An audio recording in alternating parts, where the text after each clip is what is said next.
Hello everyone, welcome back to the second part of The Pret in the House. To do a quick revision, you may watch the first video again. Now, let us continue with the second part.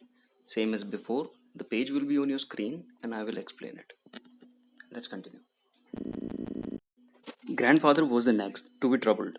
He went into the garden one morning to find all his prized sweet peas snipped off and lying on the ground.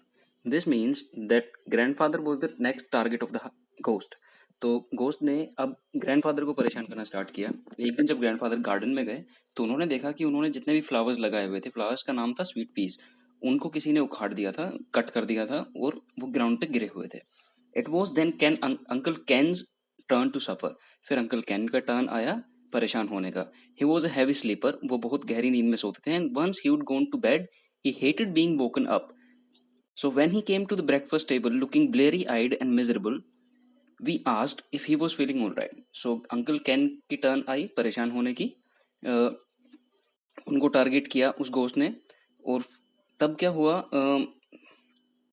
Uncle can बहुत गहरी नींद में सोते थे, but ghost ने उनको बहुत ज़्यादा डिस्टर्ब किया। उसकी वजह से वो कैसे जब ब्रेकफास्ट टेबल पे आए तो he was looking bleary eyed and miserable. Bleary eyed means आंखों में उनकी नींद दिख रही थी और मिजरेबल बहुत परेशान दिख रहे थे।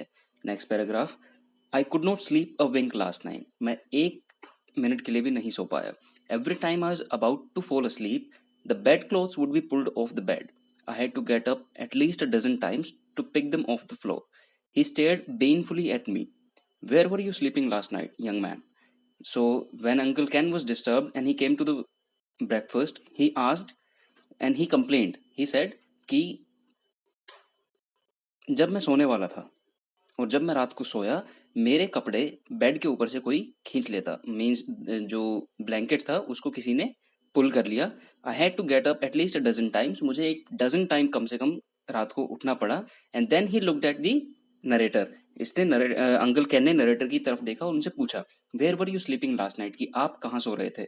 सो line says, the narrator said, I had an alibi. The word alibi means I had proof, I had a person who could tell कि मैं उस टाइम कहाँ था. This means an alibi. I in grandfather's room, I said. तो इन्होंने कहा कि मैं grandfather के रूम में था, and grandfather ने then said, that's right, कि हाँ ये सही बोल रहा है. I am a light sleeper. I would have woken up if he had been sleepwalking. तो grandfather ने कहा कि मैं बहुत कच्ची नींद सोता हूँ, मेरा जगना बहुत आसान है, तो अगर ये रात को कहीं गया होता तो मुझे पता चल जाता. It's that ghost from the peepal tree, said grandmother. Grandmother ने इंटरप्ट किया एंड शी सेड कि वही है, घोस्ट है पीपल ट्री से. It's moved into the house, ये घर के अंदर रहने आ गया है. फर्स्ट माई स्पेक्टिकल्स, मेरे स्पेक्टिकल्स, फिर आपके sweet peas, and then uncle then Ken's bed clothes. What will it be up to next, I wonder, कि अब ये क्या करेगा, वो सोच रही थी. We did not have to wonder long. ज़्यादा नहीं सोचना पड़ा. There followed a series of disasters. Series of disasters means कि एक के बाद एक कुछ ना कुछ घटनाएं, कुछ ना कुछ issues घर में होते रहे. Vases fell off tables. Vases means a decorative piece which contains flowers or sort of those things. Picture fell from walls. Walls के ऊपर जो pictures लगी हुई थी, they also fell down. Things got worse when Aunt Minnie came to stay. और जब Aunt Minnie घर रहने आई तो चीजें कुछ ज्यादा ही बिगड़ गई. The Preet seemed to take an immediate dislike to Aunt Minnie. प्रेत Aunt Minnie को कुछ ज्यादा ही नापसंद करता था. She was nervous, excitable person, just the right sort of prey for a spiteful ghost. वो काफी नर्वस थी और उनको चौंकाना it was very easy. So ghost के लिए बहुत इजी था और उनको उन्होंने टारगेट किया. Somehow her toothpaste got switched with a tube of grandfather's shaving cream. So ghost ने उनकी टूथपेस्ट को इंटरचेंज कर दिया ग्रैंडफादर की शेविंग क्रीम के साथ. She appeared in the sitting room, foam in her at the mouth.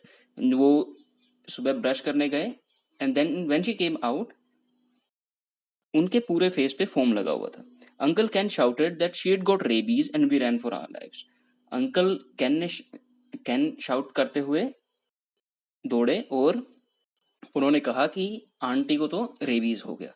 As a joke, we will have to leave this house, declared grandmother. और फिर ग्रैंडमदर ने डिक्लेयर कर दिया कि हमें अब ये घर छोड़ना ही पड़ेगा.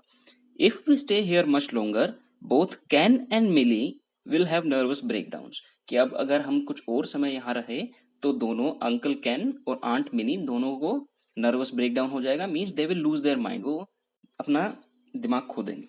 सो what and the narrator said I thought aunt Mini broke down long ago, कि आंट मिनी तो शायद पहले अपना दिमाग खो चुकी हैं. None of your cheek snapped aunt Mini, तो आंट मिनी ने उनको डांटते हुए कहा कि बदमाशी मत करो, ज्यादा नहीं बोलते. Anyway I agreed about changing the house, I said breezily, तो उन्होंने बोला नरेटर ने कि हाँ घर तो चेंज करना ही चाहिए. I can't even do my homework, the ink bottle is always empty, कि मैं अपना होमवर्क भी नहीं कर सकता, इंक बोतल हमेशा खाली रहती है. There was ink in the soup last night, complain grandfather, तो ग्रैंडफादर ने बोला कि इंक तो सूप में थी. And so a few days and several disasters later we began moving to new house, तो कुछ दिन और कुछ डिजास्टर्स मीन कुछ इंसिडेंट्स होने के बाद वो एक नए हाउस में मूव करने के लिए रेडी थे, उन्होंने स्टार्ट कर दिया. Two bullock carts laden with furniture and heavy luggage were sent ahead. Laden with furniture means furniture से फुल भरे हुए. सो उन्होंने दो बैलगाड़ियों को फर्नीचर से कंप्लीट फुल करके और हैवी लगेज उसमें डाल के आगे भेज दिया. And the roof of the old car was piled high with bags and kitchen utensils, और जो कार थी उनकी, उन्होंने उसके ऊपर बैग्स रखे और किचन का जो भी मटेरियल था, सामान था, utensils, they were also put there. Everyone squeezed into the car, सब कार के अंदर बैठ गए. And grandfather took the driver seat, और ड्राइवर थे grandfather. We were barely out of the gates when we heard a peculiar sound. peculiar sound means एक अजीब तरीके की आवाज, as if someone was chuckling and talking to himself on the roof of the car. chuckling means हंसना, और talking himself means कोई हंस रहा था और अपने आप से बात कर रहा था. This is what the line means. On the roof of the car, की कार की रूफ के ऊपर.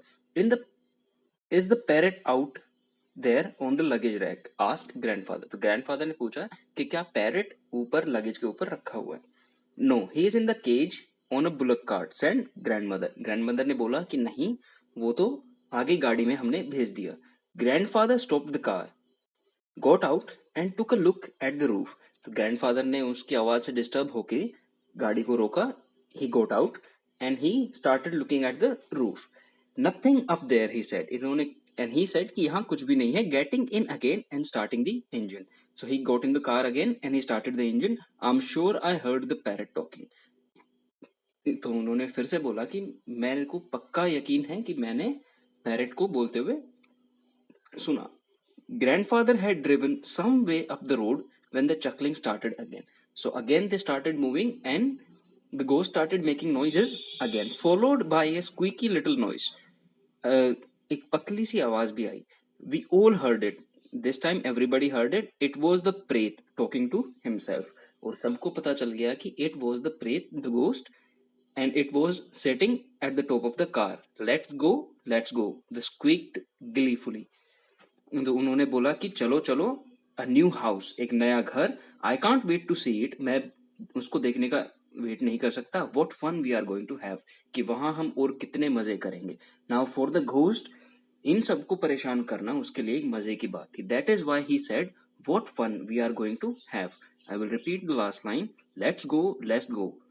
इट स्क्वीक्ड ग्लीफुली, उसने मजे में बोला कि चलो चलो, एक नया घर, मैं बिल्कुल वेट नहीं कर सकता उसे देखने का, और हम वहां चल के बहुत मजे करेंगे.